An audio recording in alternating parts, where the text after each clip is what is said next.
Teknologi telah mengubah hampir seluruh aspek kehidupan, termasuk dunia pendidikan.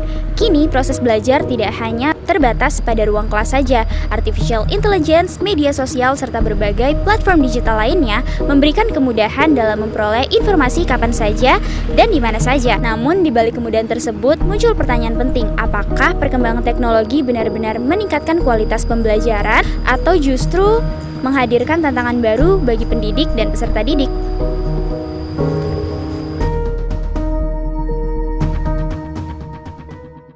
Di era digital, akses terhadap informasi menjadi semakin mudah. Berbagai pembelajaran bisa diakses hanya dengan melalui satu sumber dan satu perangkat saja.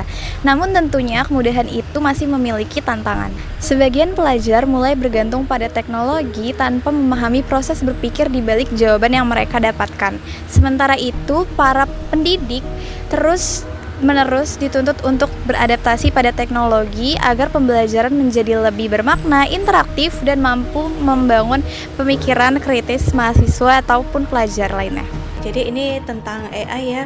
Kalau dari saya sendiri sih, saya bukan termasuk orang yang kayak kontra banget gitu sama AI. Pokoknya kalian nggak boleh pakai AI, nggak seperti itu. Soalnya jujur saya pun masih memanfaatkan yang namanya AI itu sendiri.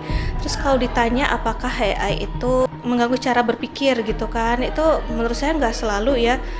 Seenggaknya kalian ada modal dulu gitu sebelum menggunakan AI. Jadi maksudnya nggak semua informasi yang teman-teman dapat di AI itu langsung ditelan mentah-mentah gitu. Jadi harus di cross check lagi gitu. Jadi kalau buat teman-teman kalau misalnya mau pakai AI itu dipersilahkan, asalkan pakainya nggak di ujian ya. Soalnya pasti ada nemu tuh. Saya nggak tahu gimana caranya, itu kelihatan jawaban yang emang kalian manusia yang bikin sama yang AI yang bikin, itu biasanya kelihatan dari kalimatnya. Sama itu satu lagi, pas presentasi itu juga jangan terlalu mengandalkan AI-nya juga gitu. Jadi menurut saya sih nggak masalah buat pemakaian AI selama kalian menggunakannya itu secara bertanggung jawab, terus datanya itu bisa di cross check lagi.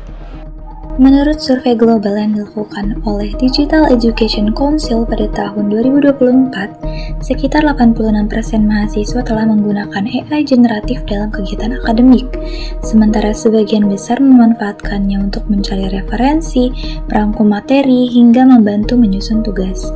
Data ini menunjukkan bahwa AI telah menjadi bagian dari proses belajar, sehingga penggunaannya perlu diarahkan secara bijaksana agar benar-benar mendukung pembelajaran.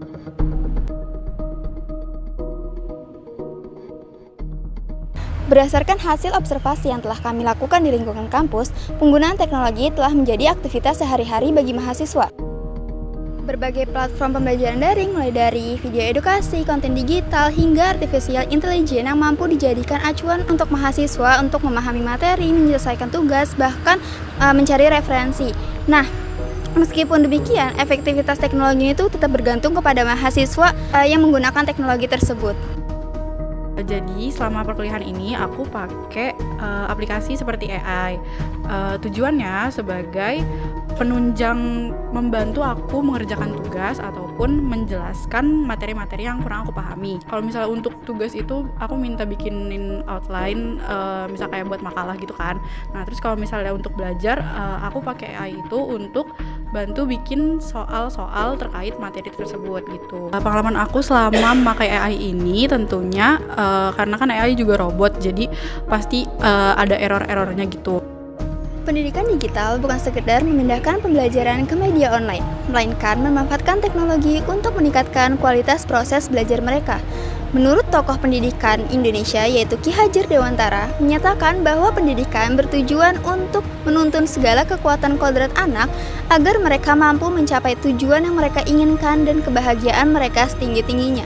Dalam konteks era digital, teknologi seharusnya menjadi alat untuk membantu proses menuntun peserta didik, bukan untuk menggantikan peran guru sebagai pembimbing. Selain itu, Paulo Freire menekankan pentingnya pendidikan yang dialogis dan membangun pemikiran yang kritis. Hal ini menunjukkan bahwa penggunaan AI sebaiknya diarahkan untuk mahasiswa berpikir, berdiskusi, dan juga mencari atau mengolah sebuah persoalan, bukan hanya mencari jawaban secara instan.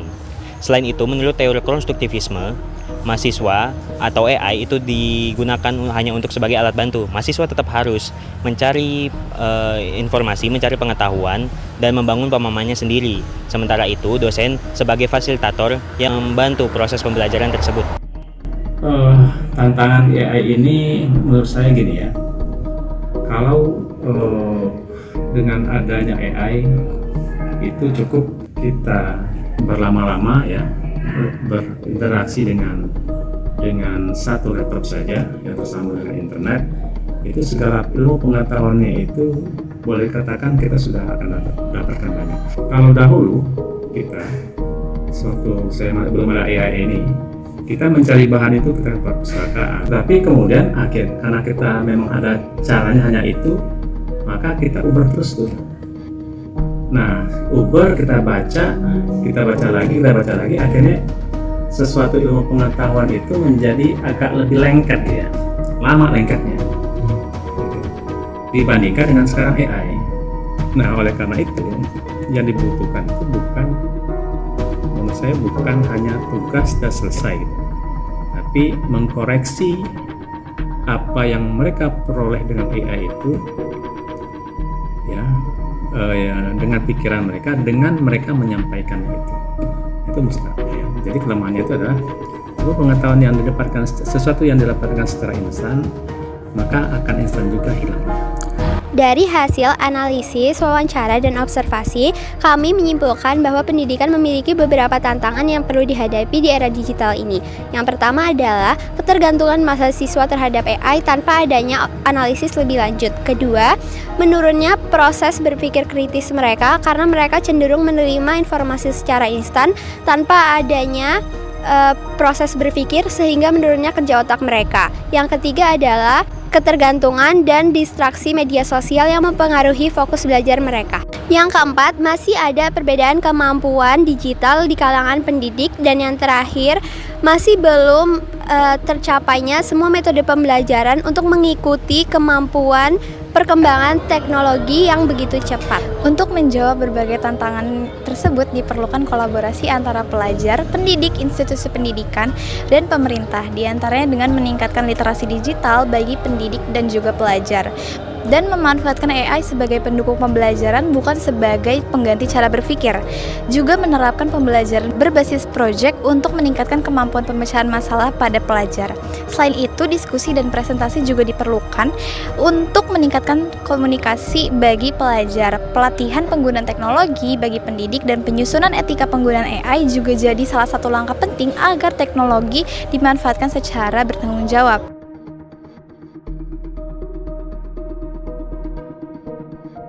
Teknologi bukanlah pengganti guru, melainkan alat yang dapat memperkuat proses pembelajaran apabila digunakan secara bijaksana. Masa depan pendidikan di Indonesia bergantung pada kemampuan seluruh pihak untuk dapat beradaptasi dengan perkembangan teknologi tanpa menghilangkan nilai-nilai pendidikan yang dapat membentuk karakter, kreativitas, serta kemampuan berpikir kritis.